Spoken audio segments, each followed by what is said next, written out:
Assalamualaikum warahmatullahi wabarakatuh.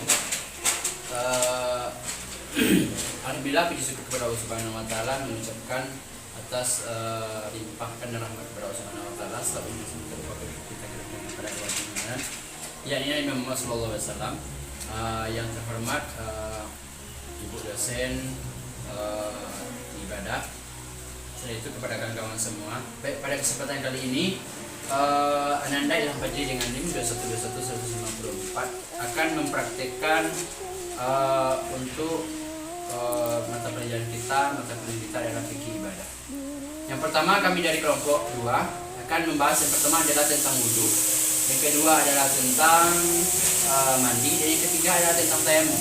Di sini kita akan menjelaskan yang pertama adalah tentang berwudhu. Berwudhu menurut bahasa adalah artinya membersihkan, sedangkan menurut istilah adalah membasuh muka dengan air dari muka hingga ke tangan hingga siku, dan masuk sebagian badan hingga ke kaki sampai ke mata kaki. Itu dan diakhiri dengan sabda. Setelah itu apa dalil dari tentang berwudhu? Jadinya firman Allah tentang surah Al-Maidah ayat 6. Baik, sebagaimana hadis Nabi Muhammad SAW mengatakan, yang artinya jika Allah tidak menerima salat seseorang, jika dia di antara kamu masih ada hadas ataupun masih ada yang bernajis dan tidak berwudu. Nah, disinilah yang pertama kita akan membahas tentang adalah tata cara berwudu, yang kedua adalah syarat sah berwudu, yang ketiga adalah rukun berwudu, dan yang keempat adalah sunah-sunah wudhu, yang kelima adalah cara-cara yang membatalkan wudhu. Yang pertama kita akan membacakan rukun wudhu. Yang pertama adalah niat. Nah, niat ini penting ini. Dari segala apapun, niat adalah nomor 1. Innamal a'malu binniyat wa innamal likulli imri'in ma nawa. Dilaksanakanlah salah satu itu, kegiatan itu diawali dengan niat. Di sini kita membacakan niat dalam wudhu adalah dengan membacakan nawaitu doa bi rabbil hadasil ajanillahi ta'ala. Di sini kita yang pertama adalah kita sesuai rukun adalah dengan caranya. Yang pertama adalah kita ambil air sampai semuka kita tadi. Batasannya sampai mana? Di sini batasannya dari sini, dari kening hingga batas rambut di sini sampai ke dagu. Itu adalah batasannya. Bagi yang laki-laki yang mempunyai panjang jenggot, itu wajib digosok-gosok, seperti ulama-ulama kita ataupun mujtahid kita ataupun ustaz-ustaz kita. Itu mereka menggosok-gosok jenggotnya hingga ke dasar-dasarnya. Itu untuk yang pertama. Yang kedua adalah untuk tangan. Tangan kita membersihkan, kita perhatikan sampai ke siku. Jangan lupa untuk kawan-kawan, jika kami masuk tangan itu kita sampai siku. Setelah itu kita perhatikan kuku kita apakah sudah masuk ke dalam sana air ataupun belum. Kalau seandainya belum, itu belum termasuk untuk sahnya dalam berwudu. Jadi perhatikan teman. Setelah itu baru kita ambil untuk yang telinga ya. Telinga di sini kita ambil dari arah dalam di sini sehingga jempol kita berada di punggung telinga. Jempol kita ada punggung telinga sampai ke sini, kita tarik ke atas. Setelah itu masukkan yang ini, telunjuk ini ke dalamnya. Setelah itu digosok dan hingga 3 kali. Setelah itu kita masuk kepala. Sebagian mengatakan, sebagian orang mengatakan yang pertama adalah membasuh ataupun membasuh sebagian rambut ataupun seluruh rambut. Tapi di sini saya akan praktekkan hanya sebagian rambut. Setelah itu langsung kita ke kaki. Ke kaki ini kita boleh sampai ke mata kaki. Sampai ke mata kaki. Sampai ke mata kaki. Nah, disinilah. Kalau contohnya umpamanya lebih daripada yang telah dibataskan boleh. Nah, itu termasuk adalah sunnah-sunnah. Nah, itulah. Dan yang terakhir adalah tertib. Setelah itu masuk kita ke sunnah-sunnah wudhu. Yang pertama adalah memulai dengan membacakan basmalah.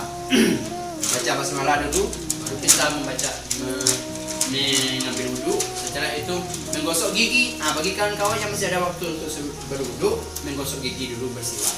Setelah itu baru mendahulukan sebelah kanan. Di sini Rasulullah SAW sangat menyukai hal-hal yang terbaik.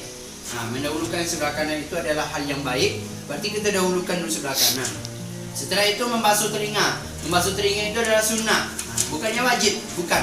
Karena dalam rukun tidak termasuk dalam membasuh telinga. Tetapi sunnah di dalam berwudu telinga termasuk. Setelah itu baru menyela-nyela jenggot bagi laki-laki yang mempunyai sela jenggot yang panjang, yang lebat.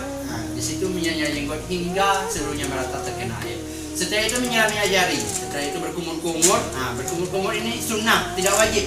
Nanti jangan beranggapan ini berkumur-kumur ini kita nampak teman kita berkumur-kumur itu wajib, tidak. Karena sunnah berkumur-kumur adalah sunnah. Ya. Setelah itu sholat 2 rakaat setelah mengambil wudhu, ataupun kita pergi ke masjid, kita sholat 2 rakaat bisa sekaligus nanti sholat tahiyatul masjid. Yang kelima adalah membatalkan wudhu. Hal yang membatalkan wudhu yang keluar dari kubul dan dubur. Apa itu kubul? Yaitunya tempat keluarnya buang air kita di depan, sedangkan dubur adalah tempat keluarnya buang air kita di belakang. Yang dikubul apa? Seperti air mandi bagi laki-laki, yang bagi wanita adalah haid, nifas ataupun segala macamnya. Setelah itu yang kubur ada seperti buang angin, buang qada hajat, buang qada hajat besar itulah. Setelah itu tidak setelah itu bersenggolan dengan antara laki-laki dengan perempuannya tidak muhrim. Ini garis bawahnya namanya. Ini tidak muhrim. Nah, kalau muhrim boleh antara ayah dengan ibu, antara ayah dengan anak, anak dengan ayah, saudara perempuan dengan saudara laki-laki. Kita yang kandung ya, antara ibu dengan anak, anak antara anak itulah, ataupun saudara-saudara kita yang bersama. Setelah itu menyentuh alat kemaluan tanpa ada lapisan ataupun tanpa ada batas. Nah, di sini tidak boleh kita menyentuh alat kelamin kita kecuali nanti ada batasnya. Nah, di situ kalau kita sedang berwudu, kita menyentuh alat kelamin kita, nanti itu bisa membatalkan wudu. Itu untuk yang berwudu. Setelah itu mabuk, gila ataupun hilang dari akal. Nah, ini kita sudah berwudu, setelah itu tiba-tiba kita gila ataupun hilang akal, hilang pikiran, tidak tahu aja lagi kan. Nah, di situ dapat membatalkan dari wudu. Assalamualaikum warahmatullahi wabarakatuh. Perkenalkan, nama saya M. Hafiz dengan NIM 212160. Baiklah, pada kesempatan kali ini saya akan mempraktekkan sekaligus menjelaskan tentang mandi wajib atau mandi besar. Pengertian mandi wajib. Mandi wajib adalah menetapkan air ke seluruh tubuh. Sebagaimana firman Allah dalam surat Al-Maidah ayat 6 yang berbunyi Bismillahirrahmanirrahim. Wa in kuntum junabu fatahharu, yang artinya jika kamu junub maka mandilah. 2.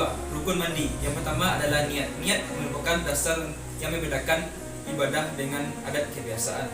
Niat mandi wajib adalah nawaitu husla li rabbil hadasil akbari akjamili badani lillahi ta'ala. Atau kalau tidak hafal bahasa Arabnya bisa dengan bahasa Latin atau bahasa Indonesianya, yaitu aku niat mandi wajib untuk menghilangkan hadas besar dan nifas karena Allah lillahi ta'ala. Yang kedua, membasuh seluruh tubuh. Membasuh seluruh tubuh itu menetapkan air ke seluruh tubuh, yang dimulai dari rambut sampai ke seluruh tubuh bagian bawah sampai kaki. Yang ketiga, sunnah mandi wajib. Mulailah dengan membasuh kedua tangan sebanyak 3 kali seperti ini. Setelah mencuci tangan sebanyak 3 kali, membaca basmalah. Bismillahirrahmanirrahim. Setelah kita membaca basmalah, seterusnya kita disunahkan untuk berwudu sebelum mandi. Setelah kita melakukan wudu, kita mengalirkan air ke seluruh tubuh yang dimulai dari sebelah kanan sebanyak 3 kali.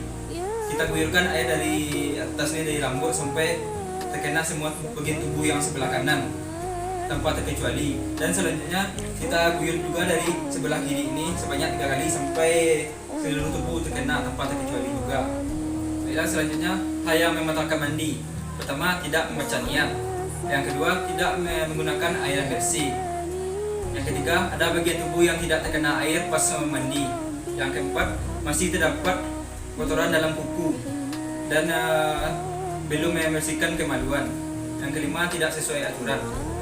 Nah, selanjutnya kondisi yang mewajibkan kita harus mandi wajib. Yang pertama itu haid, nifas, keluarnya mani. Baik, selanjutnya adalah yang ketiga adalah yang C, yaitu tayamum.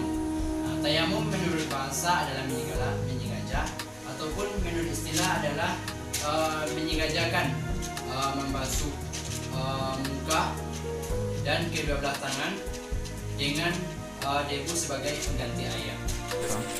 Sebagaimana firman Allah di dalam Al-Quran surat An-Nisa ayat 43 yang artinya, jikalau engkau sakit ataupun dalam perjalanan engkau telah melaksanakan ke buang air menyentuh perempuan, maka diharuskan untuk kamu untuk bertayamum jikalau tidak ada air.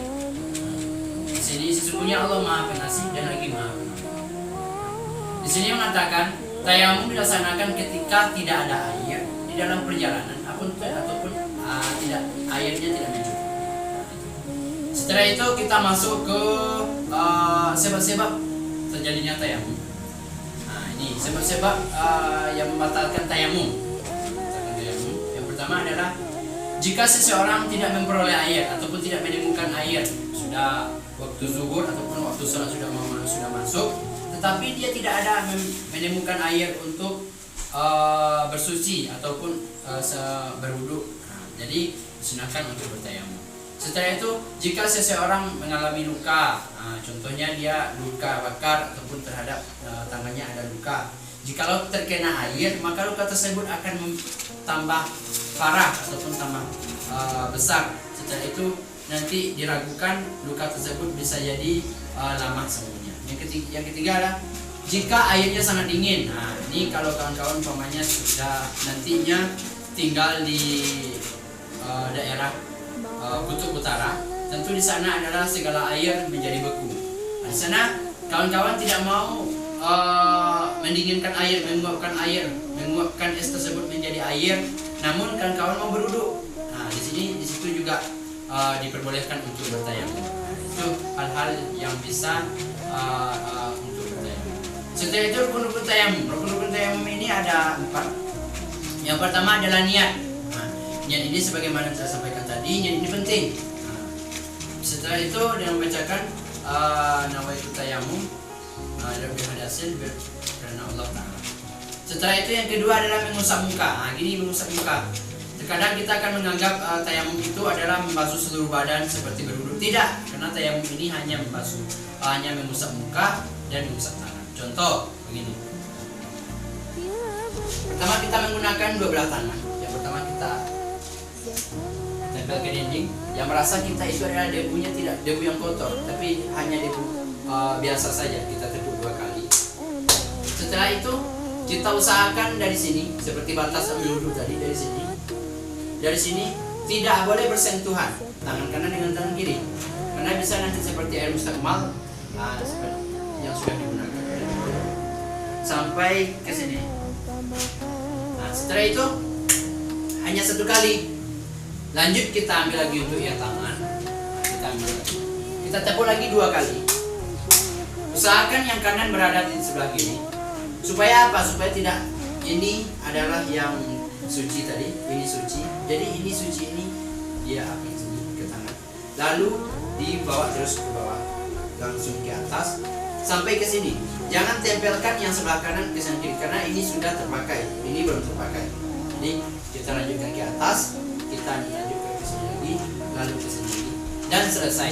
Setelah itu dia yang rukun keempat adalah tertib ataupun berurutan ataupun berturut-turut. Nah, setelah itu hal-hal yang bisa membatalkan tayamum. Apa yang membatalkan tayamum? Yang pertama adalah semua hal yang membatalkan wudu. Apa yang membatalkan wudu? Seperti qada hajat besar, kecil, keluarnya mani, itu seluruhnya itu membatalkan tayamum. Setelah itu menemukan air. Kita sudah bertayamum. Setelah itu kita berjalan sedikit, kita menemukan air yang bisa dan yang cukup untuk berwudu. Maka tayamum tadi batal. Secara tiba-tiba batal karena kita menemukan air. Setelah itu murtad, keluar dari agama Islam. Itu bisa membatalkan tayamum. Setelah itu syarat-syarat tayamum yang pertama adanya halangan. Ya halangan tadi gimana? Seperti luka ataupun nanti dalam perjalanan tidak menemukan air. Setelah itu air kita ada, cuma tidak secukup untuk berwudu. Nah, mungkin sekian penjelasan dari kami dari berwudu, dalil-dalil berwudu, rukun wudu, syarat sah wudu, sunnah-sunnah wudu, hal-hal yang membatalkan wudu, mandi, penjelasan mandi, dalil-dalil mandi yang membatalkan mandi, hal-hal yang diwajibkan untuk mandi, rukun mandi. Setelah itu tayamum, apakah itu tayamum, dalil tayamum, syarat-syarat mengapa terjadi tayamum, hal-hal yang membatalkan tayamum serta rukun-rukun tayamum. Mungkin sekian dari kami dari kelompok 2 mengucapkan terima kasih banyak. Ananda Ilham Fajri dengan NIM 2121154 dan Muhammad Hafiz dengan NIM 2121160 dan sekian dari kami. Assalamualaikum warahmatullahi wabarakatuh.